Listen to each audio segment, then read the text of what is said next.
नमस्कार सभी दोस्तों को। मेरा नाम है धीरेन्द्र और आप देख रहे हैं कॉमिक्स एनिमल। दोस्तों, मार्केट में जब कोई भी पब्लिशर नई कॉमिक्स लेकर आता है तो ये स्वाभाविक है कि हमें बहुत खुशी होती है। बट एक अलग तरह की खुशी का एहसास तब होता है जब कोई नया खिलाड़ी मैदान में उतरता है, नई विचारधारा के साथ, नई कॉमिक्स के साथ, नई कहानी, नए पात्रों के साथ। जी हाँ दोस्तों, आज मैं बात करूंगा एक ऐसे ही नए कॉमिक्स पब्लिशिंग हाउस की जिसका नाम है चीज़बर्गर कॉमिक्स। नाम थोड़ा सा इंटरेस्टिंग साउंड करता है और इसके पीछे की कहानी भी उतनी इंटरेस्टिंग है, जो कि मैं आपको वीडियो के अंत में बताऊंगा। फिलहाल मैं बात करूंगा चीज़बर्गर कॉमिक्स की इस नई पेशकश जिसका नाम है प्रोफेसर अश्वत्थामा। तो आइए पहले इस कॉमिक्स के सभी एस्पेक्ट्स पे बात कर लेते हैं, फिर हम अंत में पहुंचेंगे और इस नए कॉमिक्स पब्लिशिंग हाउस के बारे में थोड़ी सी और बात करेंगे।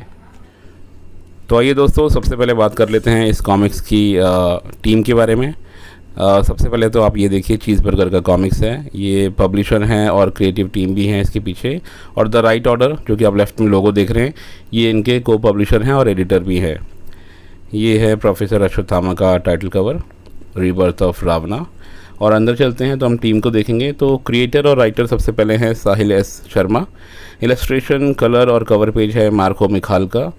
लेटरर और ग्राफिक डिज़ाइनर हैं स्पंदन गोगोई। और कवर पेज टाइटल है सचिन कुमार का। और नीचे कुछ स्पेशल थैंक्स में कुछ नाम मेंशन किए हुए हैं।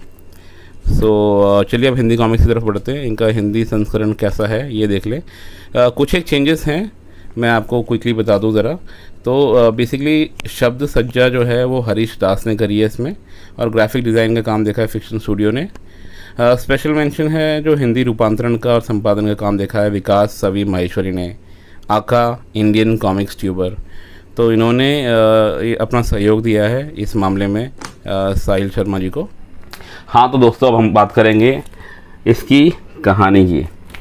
Don't worry, I am not going to reveal the plot, but मैं आपको थोड़ा सा प्रीमाइस बता दूंगा ताकि थोड़ा सा आप लोग का इंटरेस्ट जनरेट हो और आपको समझ में आए कि कहानी कहाँ से शुरू होकर किस दिशा में जा सकती है।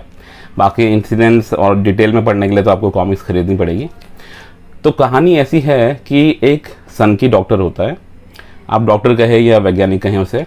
तो वो श्रीलंका के एक म्यूज़ियम से राक्षस राज रावण का कोई एक बहुत ही बेशकीमती रत्न होता है, उसको उठवा लेता है, उसकी चोरी करवा लेता है।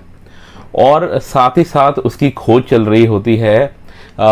एक मंगोलियन लीडर हुआ करते थे चंगेज़ खान, आप सभी लोग वाकिफ़ होंगे उनके नाम से।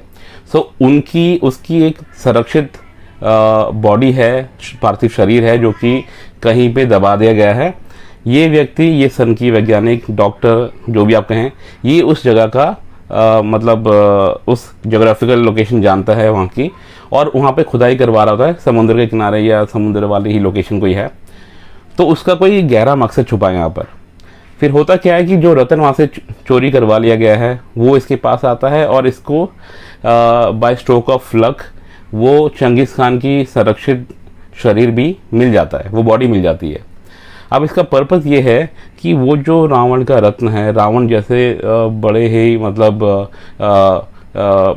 प्रगाढ़ जो पंडित थे, मतलब ब्रह्मज्ञानी थे और राक्षस भी थे, उस क्षमता का, उस लेवल का जो कैरेक्टर था, उसके रत्न को धारण करने वाला बंदा भी अगर उसके जैसा ज्ञानी ना हो सके, कम से कम उसके जैसा नीच या फिर अधर्मी तो हो ही सकता है। तो ऐसे में चंगेज़ खान का चयन किया गया कि वही उसके रतन को धारण कर सकता है। अब यहाँ से कहानी शुरू होती है, क्योंकि Genghis Khan comes to life, वो जिंदा हो जाता है और अपनी मुर्दों की एक सेना को नरक के द्वार के रास्ते भूलोक में बुलवा लेता है और अपने विजय अभियान पे निकल पड़ता है। अब दोस्तों, यहाँ पे कहानी की इंटरेस्टिंग होती है कि यहाँ पे जो इसका ये जो इपोनिमस टाइटल है, जो मेन कैरेक्टर है अश्वत्थामा, सबकी नज़रें आके टिकती है इनके ऊपर कि he will salvage the situation, ये संभालेगा परिस्थितियों को और he will set everything right, ये उनका सेवियर बनेगा। लेकिन सेवियर कैसे बनेगा? ये कोई किंवदंती का हिस्सा नहीं है। अश्वत्थामा, जैसे कि हमारे पुराणों में कहा गया है कि अनंत काल के लिए भटक रहे हैं, उनको श्राप मिला था, उनको अमरता का वरदान मिला था, लेकिन श्री कृष्ण ने उसको अभिशाप में बदल दिया था और अनंत काल तक उनकी जो मणि भी निकाल ली थी तो वहाँ से टीस उठती रहती है, कुछ लहू बहता रहता है, तो वो अनंत काल के लिए भटक रहे हैं। लेकिन यहाँ पे थोड़ी इंटरप्रिटेशन डिफरेंट दिखाई है। यहाँ बताया गया है कि ऐसा कुछ नहीं है, वो व्यक्ति मतलब बिना किसी डायरेक्शन के ऐसे भटक नहीं रहा है। He is actually a great mathematician, और वो भविष्य के जो हथियार होते हैं, चाहे वो आप उसको न्यूक्लियर वेपन्स बोलो या फिर आप उनको जैविक हथियार बोलो, बायो वेपन्स बोलो, उनका मतलब ज्ञाता है। लेकिन फिलहाल ये भारतीय जेल में बंद है कैदी नंबर 27 के रूप में। अब ये सब कब, क्यों, कहाँ, कैसे हुआ और करंटली क्या सिचुएशन है, क्या स्टेटस को है, वो जानने के लिए तो आपको कॉमिक्स पढ़नी पड़ेगी। बट मैं यहाँ कहना चाहता हूँ कि हमेशा से ही साइंस और माइथोलॉजी दो ऐसे सब्जेक्ट्स रहे हैं जो कि फिक्शन राइटिंग के लिए इंस्पिरेशन रहे हैं। लेकिन यहाँ पर राइटर साहिल एस शर्मा ने एक कदम आगे बढ़ते हुए इन दोनों चीज़ों के साथ हिस्ट्री को भी मतलब मिक्सअप कर दिया। अब रावण जो है वो सतयुग का कैरेक्टर है, माइथोलॉजी से लिया हुआ है। जो अश्वत्थामा है वो महाभारत द्वापर युग से लिया हुआ है। फिर इसमें मतलब साइंस को भी मिला दिया गया है, क्योंकि इसमें न्यूक्लियर वेपन का जिक्र है, परमाणु बमों का। और इसमें एक हिस्टोरिक कैरेक्टर भी है, द ग्रेट मंगोलियन लीडर, जो 12वीं शताब्दी का बहुत ही इनफेमस कहूँगा मंगोलियन लीडर था और इन्वेडर था, चंगेज़ खान, वो भी इन्वॉल्व है। तो कहानी थोड़ी इंटरेस्टिंग तो बनती है। ऐसे मतलब इसमें वो पोटेंशियल नज़र आता है मुझे कि इसको अच्छे से आगे जाके थोड़ा सा निखारा जा सकता है। तो चलिए अब थोड़ा आर्ट के बारे में बात कर लेते हैं। तो दोस्तों अब हम बात करेंगे आर्टवर्क की, और आर्टवर्क की बात जब चल रही है तो एक जो नाम उभर कर सामने आ रहा है वो है मार्को मिखाल का। वन मैन आर्मी है यहाँ पे, इलस्ट्रेशन उन्हीं की है, कलरिंग और कवर पेज भी उन्हीं के द्वारा बनाया गया है और किया गया है। सो इस पर ही बात करेंगे, because I have gone through the art work and everything. So मैं यहाँ पर 4-5 चीज़ें बताना चाहता हूँ। And since you know I believe cheese burger comics they are new to comics publishing, so as a comics fan और as a reviewer I think I have some feedback for them. मेरी जिम्मेदारी बनती है कि मैं उनको कुछ बताऊँ, that will probably you know help them do better next time. So अगर आप शुरुआत में देखें तो ये कलरिंग वाला इशू मेरे को बहुत खला, बहुत ही एक रास्ता, बहुत ही निरस्ता है। लगभग सभी फ्रेम्स एक जैसे लगते हैं। मतलब कहीं पे तो आपको डिसाइड करना होगा कि आप कौन से फ्लैशबैक पेजेस दिखाना चाह रहे हैं, कौन से प्रेजेंट टाइम में पेजेस दिखाना चाह रहे हैं। यहाँ पे हर 2-3 पेज के बाद आपके पूरे पेज की कलरिंग बदल रही है। कहीं पे पूरा पेज हरा है, कहीं पे पूरा पेज मतलब जैसे 100 गोल्ड डस्ट होता है उसका हिसाब से है, और कहीं पर तो बिल्कुल ही मतलब एकदम नीरस कलरिंग है। मतलब क्या लॉजिक है इसका? What was the thought behind it? I wanted to know. Anyway अगर आप आगे भी इसको देखें, ये देखिए मतलब पेज दर पेज आपको मतलब इवन तो कहानी में पोटेंशियल है, लेकिन कलरिंग ने सारा मतलब आर्ट वर्क भी थोड़ा सा गड़बड़ा दिया है अगर आप यहाँ देखें तो। अब मैं आपको ज़रा एक चीज़ और बताना चाहूँ तो देखिए, एज एन आर्टिस्ट ना आपको थोड़ा सा क्रिएटिव होना चाहिए। अब यहाँ पे इस पेज को आप देखिए, इसमें एक्सप्रेशन देखिए। ये अश्वत्थामा नाम का जो कैरेक्टर है, इसके फेशियल एक्सप्रेशन देखिए, नंबर 1, ठीक है। अब ज़रा नीचे देखिए, सेम फेशियल एक्सप्रेशन कंटिन्यू हो रहे हैं दूसरे फ्रेम में भी, number 2। Now let's move to the other page. यहाँ पे इस लड़की के भी सेम एक्सप्रेशंस हैं, ठीक है। अब ऊपर देखिए अश्वत्थामा के again same expressions and one more time same expressions. I mean, मतलब I'm surprised with what consistency the artist has brought monotony to this artwork. एक रास्ता है, पूरा नीरस्ता है, कुछ भी क्रिएटिविटी नहीं दिखाई है। और सिर्फ फेशियल एक्सप्रेशंस की बात नहीं होती, आर्ट फॉर्म में क्रिएटिविटी दिखाने के कई तरीके होते हैं। अब हम जैसे फ्रंट पेज में आ जाएं तो देखिए, मैं यहाँ पे स्पीच बॉक्सेस की बात करूँगा। बहुत इंपॉर्टेंट रोल होता है स्पीच बॉक्सेस का, किस तरह से आप रिप्रेजेंट कर रहे हैं चीज़ों को। आपका जो क्या बोलते हैं लेटरिंग होता है, lettering I think has suffered big time. Type setting needs to be better. दूसरे शब्दों में कहूँ तो जो लेटर्स और सिंबल्स होते हैं उनकी अरेंजमेंट इस तरह से हो कि दिखने में सुंदर लगे। और यहाँ पे मतलब पेज डिज़ाइन भी बहुत इंपॉर्टेंट होता है, जो कि मुझे लगा कि उस पर थोड़ा सा उतना ध्यान नहीं दिया गया है। पेज डिज़ाइन इंपॉर्टेंट होता है इन अ सेंस कि आपके पैनल्स किस तरह से फिट बैठ रहे हैं, आपके कैरेक्टर्स किस तरह से दिख रहे हैं।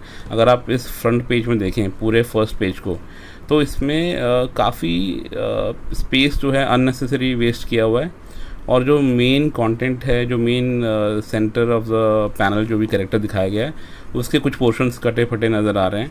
मतलब ना उनको पूरा दिखाया गया है, ना जो अननेसेसरी डिटेलिंग है बैकग्राउंड में उसको ही आप ढंग से दिखा पाए हो। और अगर मैं ग्रामेटिकल एरर्स की बात करूं तो बस एक ही चीज़ बोलना चाहूँगा, I will not go beyond this. यहाँ पे आप इसको देखिए, ये लिखा है यहाँ पे सिंस 5000 ईयर्स। मतलब सिंस और फॉर के बीच का डिफरेंस अगर आपको नहीं पता तो I am sorry, I don't have anything else to say. चलिए हिंदी कॉपी की तरफ मूव करते हैं। तो ये थैंक्स टू विकास भाई, आई थिंक उन्होंने अच्छा सपोर्ट दिया साहिल शर्मा को। तो यहाँ पे थोड़ा सा जो है क्या बोलते हैं, हिंदी में उन्होंने ट्रांसलेशन किया है तो वो थोड़ा सा सेटिस्फैक्ट्री है।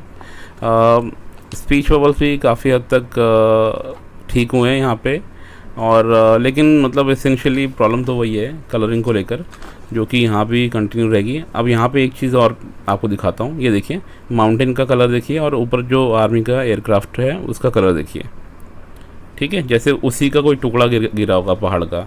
अब नीचे देखिए लड़की के ड्रेस और फेस का भी सेम कलर है, और फिर नीचे उस आदमी को देखिए उसके फेस का भी सेम कलर है। मतलब डू आई नीड टू से मोर? ये सब चीज़ें ना बहुत ध्यान देने वाली बातें। अब ज़रा मैं आपको अपने कुछ फेवरेट पैनल सिखा दूँ। वैसे तो मुझे थोड़ा स्ट्रगल करना पड़ा, बट स्टिल एक ये फ्रेम था जिसमें रात के अंधेरे में ये साया वो म्यूज़ियम से राक्षस राज रावण का वो रत्न चुराने जाता है। यहाँ पे शायद ढंग से दिख नहीं रहा है, बट अगर आप ठीक से देखेंगे तो पैनल काफ़ी अच्छा है। बाकी तो मुझे कुछ खास समझ में आया नहीं। मतलब आर्ट वर्क कई कई जगह पे अच्छा बन पड़ा है, लेकिन कलरिंग ने उसका मज़ा भी ख़राब कर दिया है। एक ही यहाँ पे जो चंगेज़ खान को दिखाया गया है, उसकी आंखों से ऐसी चिंगारियाँ वगैरह से कुछ निकल रही हैं, तो वो पोर्शन थोड़ा अच्छा लग रहा था। बट आई थिंक इन दो फ्रेम्स के अलावा तो मुझे कुछ खास और कुछ समझ आया नहीं। चलिए अब बात करेंगे साइज़, प्राइस, पेजेस और नॉवेल्टी की। तो मैंने कंपैरिजन के लिए संजय सर की एक कॉमिक्स रख ली है, कचरा पेटी। आप सभी लोगों को इसकी जो स्टैंडर्ड साइज़ में आजकल नई कॉमिक्स आ रही हैं लार्ज साइज़ में, इनके साइज़ से आप लोग वाकिफ़ हैं। तो जस्ट टू ड्रॉ कंपैरिजन, ये देखिए ये कचरा पेटी के साइज़ से भी बड़ी कॉमिक्स है। सो अगर मैं आपको थोड़ा मेजरमेंट अगर देना चाहूँ तो मैंने फ़र्स्ट टाइम इंच टेप लेके बैठा हूँ, आज बैठा था। तो 10.5 बाई 7 इंच की तो कचरा पेटी है, और ये जो प्रोफेसर अश्वत्थामा है ये 11 बाई 8 इंचेस की है, ये इसके डायमेंशंस हैं। सो प्राइस देख लीजिए 249 है इंग्लिश वाले का भी, एंड सेम फॉर हिंदी का भी 249 ही है। और नॉवेल्टीज़ फ़िलहाल इसके साथ में कुछ है नहीं, एंड अंडरस्टैंडेबली सो।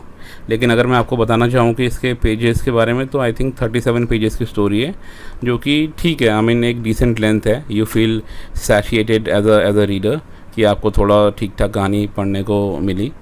और बस साइज़ को लेके मेरा थोड़ा कंसर्न है कि थोड़ा सा लाइट वेट की है कॉमिक्स, और ऊपर से इतनी चौड़ी, इतनी ब्रॉड, तो लॉजिस्टिकल इश्यूज़ हो सकते हैं। I mean when it will reach customers, they might receive it in a damage form. तो आइए दोस्तों अब बात कर लेते हैं मेरे वर्डिक्ट की। मैंने मोटे मोटे तौर पे तो आपको बता ही दिया कि क्या कुछ खामियां रही हैं इन कॉमिक्स में। And since cheese burger comics के बारे में जितना भी मैं जानता हूँ, ये एक यंग टीम है, इनकी जो क्रिएटिव टीम है। So I think and it was their first attempt at comics publishing. So I think जैसे जैसे लोग आगे बढ़ते जाएंगे काफ़ी कुछ सीखेंगे और काफ़ी कुछ इम्प्रूव भी करेंगे। So I have a lot of hope from this team. और साथ ही उम्मीद करूँगा कि जो इनके एडिटोरियल और पब्लिशिंग पार्टनर हैं, the right order, they also act a bit professionally. वो भी थोड़ा अपना प्रोफेशनलिज्म लेकर आए और इनको वो मस्ट नीडेड एडिटोरियल सपोर्ट दें जो इनको इस वक्त चाहिए। बाकी स्टोरी में पोटेंशियल बहुत है, मैं सिर्फ उसके लिए इस कॉमिक्स को प्रेज करूँगा। इसको काफ़ी निखारा जा सकता है। पोटेंशियल मतलब इसको काफ़ी खींचा भी जा सकता है, मतलब इसमें वो स्केलेबिलिटी दिखती है मुझे। और जैसा कि मेरी जानकारी में है कि आई थिंक इस कॉमिक्स को एक सीरीज़ के रूप में डेवलप किया जाएगा और 6-7 पार्ट आएंगे जो कि फ़िलहाल सोचे गए हैं। ये कम ज़्यादा भी हो सकते हैं। बाकी आर्ट के बारे में ज़्यादा कुछ कहूँगा नहीं, मैं आपको बता चुका हूँ। Colouring, type setting, all these issues have been discussed, तो वो सब बातें हो चुकी है।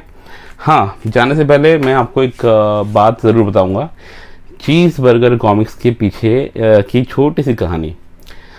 जो क्रिएटर और राइटर हैं साहिल एस शर्मा, और जिन्होंने ये चीज़ बर्गर कॉमिक्स की शुरुआत करी, वो दरअसल एक बार मतलब उन्होंने काफ़ी लंबे टाइम तक वो एक बैचलर की लाइफ उन्होंने मुंबई में गुजारी है। And he told me that he was heavily dependent on fast food. So mostly burger वगैरह ऐसे ये सब चीज़ें ही खाया करते थे। सो एक बार वो मैकडोनल्ड्स में बैठे हुए थे, तो वहाँ पे वो एक बर्गर खा रहे थे जिसमें चीज़ स्लाइस भी था। और उसी टाइम मतलब कुछ ऐसे इनके दिमाग में आया कि इस नाम से कुछ एक अपना एक कॉमिक्स पब्लिशिंग हाउस शुरू करना चाहिए। फिर उन्होंने आनंद फानंद में थोड़ा सा गूगल सर्च किया और he tried to find out कि भाई इस नाम से पूरे वर्ल्ड में किसी और ने कोई और कॉपीराइट तो नहीं लिया हुआ है कॉमिक्स पब्लिशिंग के क्षेत्र में या अदरवाइज ऑल्सो। तो मस्ट टू हिज हैप्पीनेस ऐसा कुछ नहीं था। सो वो नाम उनको पसंद आया। और फिर एक और चीज़ हुई जिसने ये चीज़ पक्का कर दिया कि वो इसी नाम के साथ आगे बढ़ेंगे। आयरन मैन का जो फेवरेट डिश है वो एक चीज़ बर्गर है। बस इतनी चीज़ें काफ़ी थी उनको ये सुनिश्चित करने के लिए कि वो अपने कॉमिक्स पब्लिशिंग हाउस का नाम चीज़ बर्गर कॉमिक्स ही रखेंगे। सो दोस्तों ये सब बात करने के बाद कुछ भूख सी लगाई है मुझे भी, तो फिलहाल मुझे विदा दीजिए। अभी आप सभी से विदा लूँगा और जल्दी मिलूँगा किसी और कॉमिक्स, किसी और कहानी के साथ, किसी और मेहमान के साथ। चलता हूँ।